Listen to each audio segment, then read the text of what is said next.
DreAllDay.com. You're now tuned in to the show where you learn the discipline to show up day after day, to do the work, the confidence to put yourself out there boldly and authentically, and the mental toughness to continue showing up, doing the work, putting yourself out there, even when the success you've expected to achieve has yet to be achieved. And on top of all this, you get a huge dose of personal initiative. That is the go-getter energy that moves any one of us, including yourself, to go make things happen instead of waiting for things to happen. And then we put all this together into a series of frameworks, approaches, insights, strategies, techniques, all under one umbrella, one unifying philosophy that is called work on your game. My name is Dre Baldwin, also known as Dre All Day, and welcome to the show. And today's topic is head, hands, and heart. This is a three-part, three elements that I heard someone mention. I don't even remember who it was that said this, but I was talking to someone in a conversation. I think it was a guy whose background is in the military, as a matter of fact, who said this to me, but I'm not sure, so I'm not going to quote anybody for this one, but I do remember writing it down. Whenever I hear a good phrase or a good idea or something that I think will be useful to share with my audience, I go ahead and write it down, and sometimes I don't even know where I got it from, and I don't remember. So I do not remember on this one, so I'm borrowing this one from whoever said that to me, and we're going to make a whole episode out of it. So these are three elements that you're going to need to be useful. If you want to be useful to another person, you're going to need all three of these. If you are evaluating another person for their usefulness to you or to your organization or to your team, you're going to need to evaluate them for all three. And we're going to dive into all three here today. And as I said, when I hear a good idea or a good framework, or even if it's not said as a framework, it's just said as a statement, and then I automatically, mentally, my mind just goes straight into, is there a framework that can be made out of that? Then I go ahead and I just write it down, then I figure out the framework later, which is exactly what happened with this one here. So we're going to go into all three of these elements, as I said. Now, before we do that, let me tell you that I send out a daily motivation text message every morning that I want you to receive. Now, you need to do something to get it. You need to text me at my number. My text number is 305-384-6894. Once you're in there, you're confirmed. You'll get the daily motivation every day, and you can respond to those texts. You can ask questions. That is me responding to those text messages. It's not an assistant. It is not a bot replying on my behalf. That is me replying. So you are texting directly with me. The number again, 305-384-6894. So let's get into these three elements: head, hands, and heart. Point number one. Let's talk about head. Head means mentality. What is this person's mindset? What is this person's mental makeup? What is your mentality and mental makeup? And how consistent is it? Can we depend on this person's mentality? Now, the work on your game philosophy believes that mindset is the foundation of all success and is the foundation of all failure. Every person you know who's a failure, mindset has played a role in that failure. And every person who is a success, mindset plays a huge role, a foundational role in that success. Also in people's failure. People who are failures in life, mindset played a role in that failure. Now, it doesn't mean that they didn't do anything and there aren't any physical resources and physical capabilities involved, but mindset is the foundation of it. If your mind is not in the right space, it doesn't matter what physical resources you have, what tools you have at your disposal, or how good you are at what you do, because when your mind's not in the right space, you won't be able to access all your abilities. You will not be able to bring them forth and use them in a tangible way when your mind is not in the right space. That's why mindset is so important. And also, when it comes to mindset, or this one we're talking head metaphorically, is do you understand? Can this person process what's going to be thrown at them?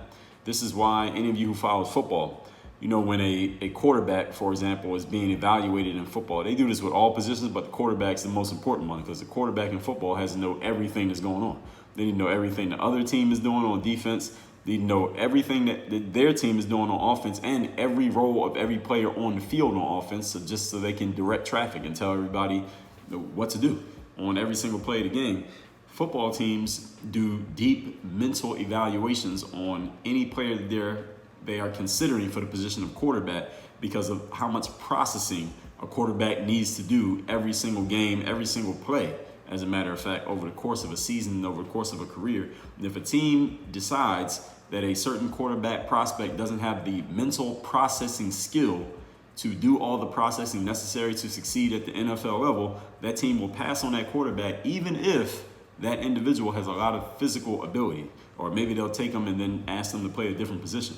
But the thing is, that processing ability is really important. So when we talk mental here, I'm not just talking about mindset, like being disciplined and confident and mentally tough, but also mindset in, can you actually process what we're going to throw at you? We're going to throw a lot of information at you. It's going to be a lot of numbers. It's going to be a lot of calculations. It's going to be a lot of snap decisions that you may have to make. You're going to have to think on your feet and be on your toes at all times. Are you capable of doing that? When someone is evaluating you and thinking about working with you, I don't care if it's a venture capital firm thinking about giving you money, if it's a job thinking about hiring you, if it's a football team thinking about signing you, people want to know, can this person process at the level and at the speed that we're going to need them to process? So it's also your ability to think, your ability to make decisions, your ability to look at situations and, on your feet, decide, what am I going to do here? Make executive decisions right there in that moment, as well as your mentality, as far as like your overall mindset, mental toughness, confidence, and discipline. Does this person have the mental capacity to take in what I'm going to teach? Can they think on their feet and make smart decisions in a moment based on what you will need them to do? And these are some of these things are things that you can evaluate in a person, even in the onboarding, hiring process. I remember when I had my sister with Dre Baldwin Clark here on the show a few years ago. It was episode 721. So this was, damn near 4 years ago. And she talked about how when she got out of college, the first job that she had, I think she said it was her first job, she was working as an investment banker. Now, she had a degree from an Ivy League school, but I asked her when she got the job as an investment banker, did they expect her to know certain things because of her college degree? Because the degree is part of what helped her get the job, right? That's why we go to school, so we can get a job, right? And she said, no. She said that when she got hired as an investment banker, they trained her from the ground up as if she knew absolutely nothing. So I guess the college degree is just proof that you can learn things, because she did have the degree, but they still trained her as if she didn't know anything. And I would bet that in the investment banking world, in which I have zero experience, but I would bet that when they're training people in that world, if they notice that you as the new employee don't have the capacity to really pick up on the things that they're teaching you quick enough, that they might fire you before you even get the job. They might say, you know what, you're probably not going to make it here because you can't even pick up on the training materials. No way you're going to be able to do it when we throw you into the fire in the actual real job. So that processing speed, that is part of the mental as well. It's part of the head part, metaphorically, that I'm talking about here. Can you think on your feet, make smart decisions in a moment based on what is going to be needed? How will you handle, this is also part of the mindset, how will you handle uncertainty? How will you handle being challenged? How will you handle not knowing what to do? And what will you do in those moments? These are all things that you, as an evaluator of people, like we talked about judging character, episodes 1993 through 1995. How will somebody handle not knowing what to do? What will they do in that moment? Will they do absolutely nothing? Because I've seen people do this. You put them in a position where, for example, in training, as I like to say all the time, the real life alters the lab test. So sometimes in training or in practice, not sometimes, but all the time in training and practice, the environment is controlled. We know exactly what's going to happen, exactly what to expect, and we can kind of be ready for it. And we can get really good at doing what we do in practice, this theoretical environment. But then when you get into the real life environment of what you're doing, I don't care if we're talking about sports, business, dating, a conversation, professional speaking, anything that you do, sales presentations, something's going to get thrown at you that you were not prepared for. Maybe something that you didn't see coming, or something that maybe you thought it was coming. You had an idea it might come, but you didn't know when it was coming or how it would come and in what way it would be presented. Now it just got thrown in your face. What are you going to do in that moment? How are you going to handle it? And part of the evaluation that you should be doing of other people, evaluation you should do of yourself, and evaluation that other people will do of you, is trying to gauge exactly the answer to that question. What is this person going to do when we throw something at them that they didn't see before? What are they going to do when something happens out there in the field that we did not cover in practice, that we did not cover in training? Because it is guaranteed that this is going to happen. Now, the question is, are you going to be able to handle it, or are you going to curl up in a ball and do nothing? Are you going to say, well, nobody told me what to do, so I did nothing at all? Or are you going to make an executive decision that ends up being right? You're going to make a decision that's wrong? What are you going to do in that moment? That's something that people try to figure out. You can't predict. You don't know. You try to predict the future as best you can, but people want to know this about you before they throw you out there, especially if you're representing them in an organization or on a team, or you're making a sales presentation or anything like that. So these are all judgment calls that you, when you're evaluating other people, you need to make, and other people are making these about you as well. And observations you will make if and when somebody gets involved with you. So you need to know what's in their head and if they are capable of adding more. Does this person have the capacity of learning more than what they already know? And this is a big thing in the sports world, especially. When athletes get drafted in professional sports, they're not getting drafted based on what they did in the past. I mean, what they did in the past is part of why they got drafted, but the main reason they're getting drafted is because of a team's assumption of their potential for future growth. All right, the reason why a player gets drafted into the NBA, yes, you showed that you were good in high school or in college or in the G League or overseas, wherever you were playing, but the main thing that we're drafting you for is because we think you can get a lot better. All right, that's why we're investing in you now, because who you are right now is not going to go dominate the league. You might be good, but you're not going to dominate the league with the skill you have now. We think you have the capacity of getting a lot better. That's the gamble that anyone's making when they invest in any person, even when they invest in a thing. Venture capital world, we're investing in the fact that we think this has the potential to be great. And sometimes you're right, sometimes you're wrong. Point number 2. Today's topic, we're talking head, hands, and hearts. 3 elements you want to evaluate yourself and others for, and others will be evaluating you for. Number 2 is the hands. Hands means your skill set. What is this person capable of actually doing? What can this person do? What abilities do they have? What skills do they bring to the table? Can this person do the job that we need them to do? We're hiring you for a secretary job. Can you type? I'm hiring you to take notes. Can I dictate a letter to you and you actually write down what I said? I'm hiring you to be a salesperson. Can you actually knock on doors and make sales? I'm hiring you to play basketball. Can you make an open jump shot? Can you make a free throw? Can you make a layup? What is this person's skill set? And as I just talked about in point number 1, does this person have the capacity to add more skill? Do they have the potential to get better than what they are right now? Or are they at full capacity already? This is something, again, is a judgment call, because you never really know.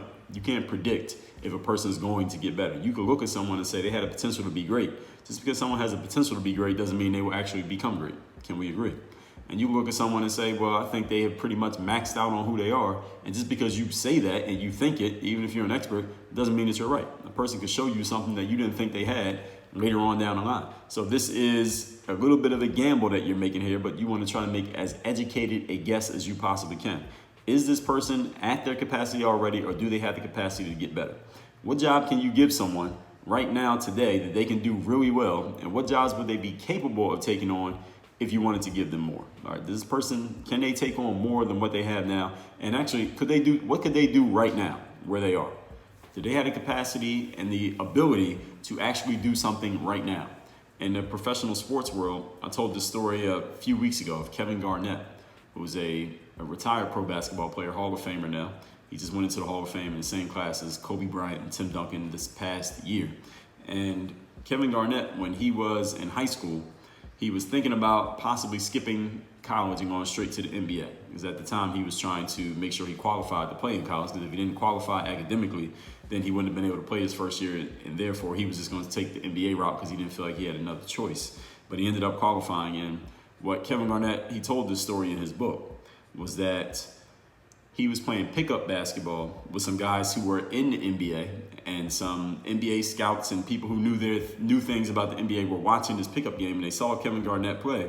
And some people pulled him aside and said, listen, with the skill set that you have right now, young man, you can play in the NBA today. You can play in the NBA right now.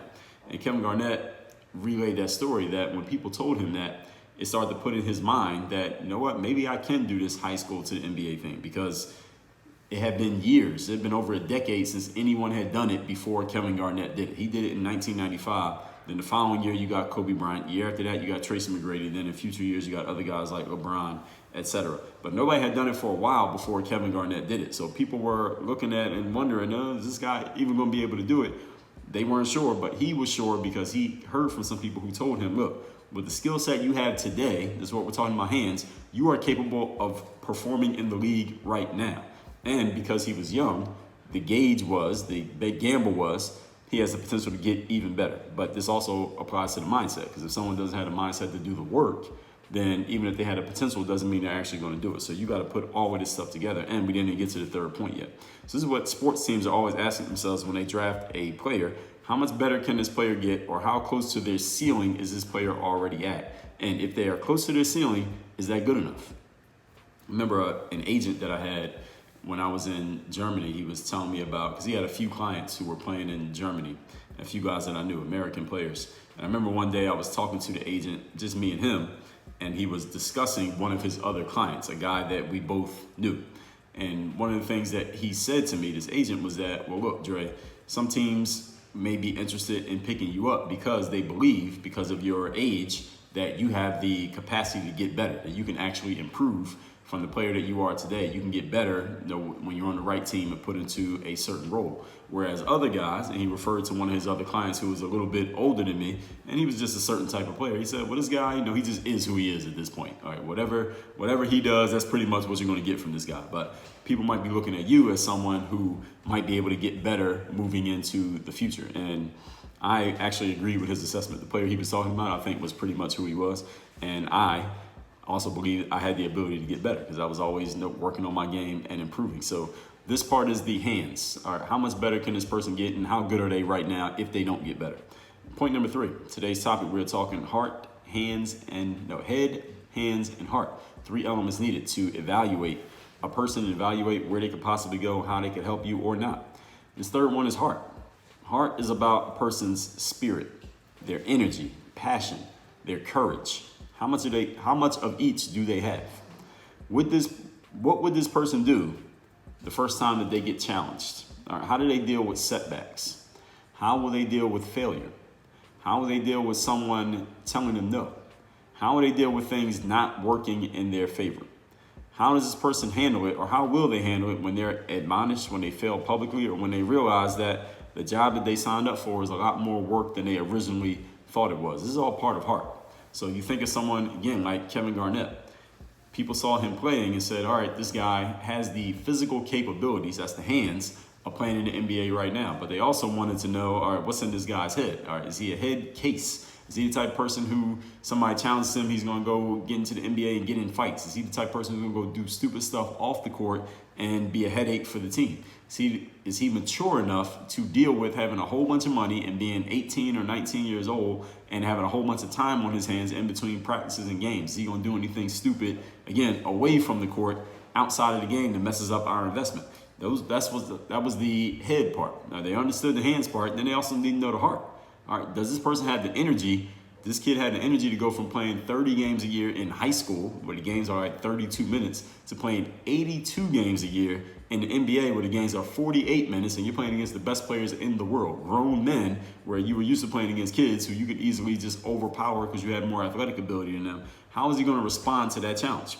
Kobe Bryant talked about that when he came into the NBA. He said, it's sink or swim, baby. Sink or swim. You're either going to make it or you're not. But one of the big aspects of whether players make it, and this is something that sports teams are always evaluating when they draft players, they want to know how much heart do you have? How much passion do you have for the game? Because it's not always going to be easy. How much energy do you have for the game? Because you're going from playing 30 games a year at 32 minutes to 82 games at 48 minutes. That's more than triple the workload. Your workload is tripling, and the skill level of the players you're playing against is like 10 times more. How are you going to respond to that? If you have no heart, you don't have courage, passion, energy, and spirit for the game, you're not going to make it, no matter how much talent you have physically. Even if you think mentally you're good enough, everybody usually thinks that they're there, but will you actually have it when it matters? All of these things are part of the heart aspect.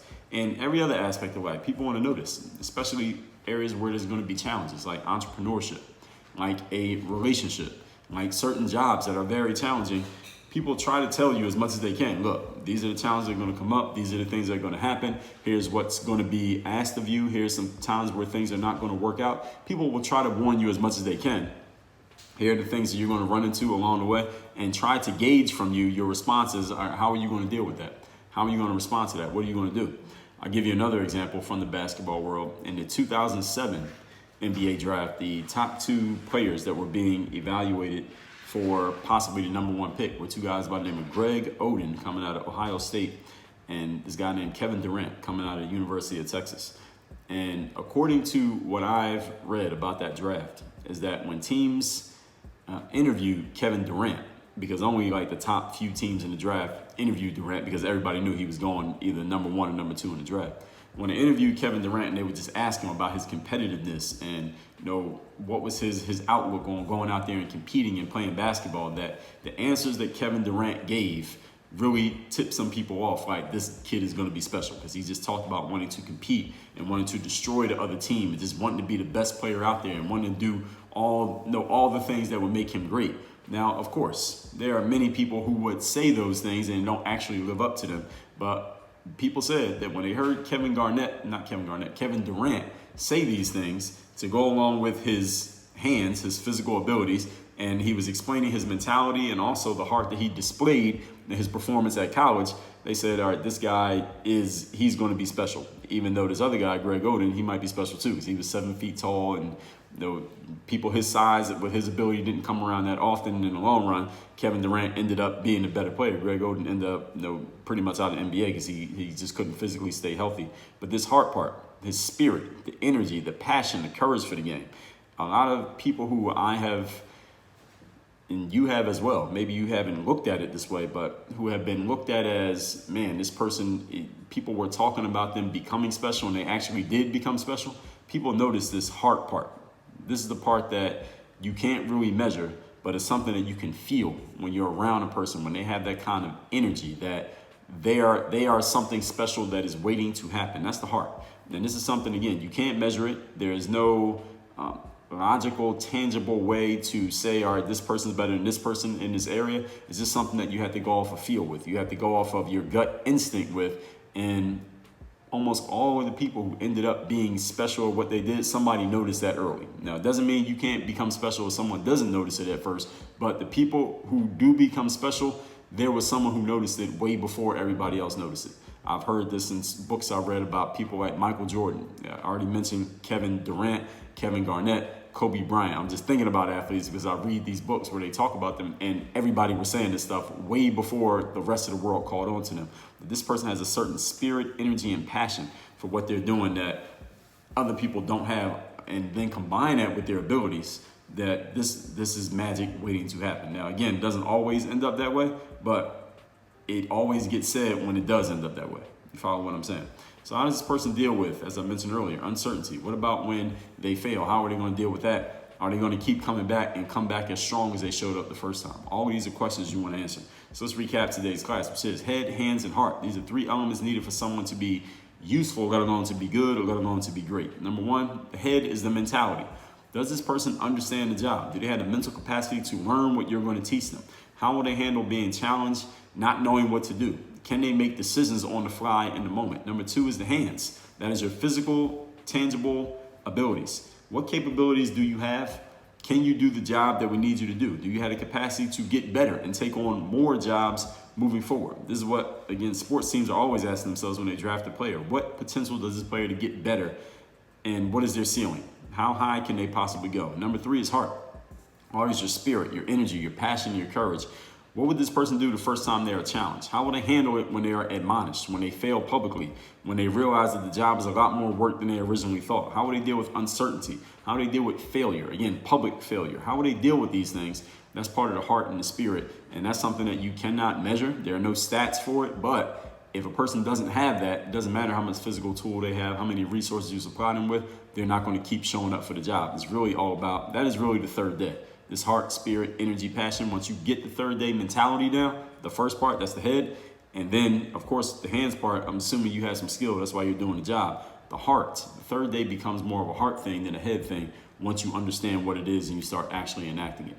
So if you want to get my daily motivation text message every single day, just text me right now at my number, which is 305-384-6894. And my Bulletproof Mastermind program, also my third day mastermind. That's group coaching and one-on-one, respectively, are both available now. Work on Your Game University and the Bulletproof Mastermind. We have a whole community, members-only community, live calls every single week via Zoom. You can access the archive for any call that you have missed in the past. You can post questions, challenges, updates inside of the community and get feedback from everybody within about what you're working on at any given time. Again, it's a member-only community. It's open to everybody at all times. And in the third day mastermind is where you get direct one-on-one attention. We work specifically on your stuff and your stuff only. directly with me. That's all at workonyourgameuniversity.com. Work on your game. Dre all day.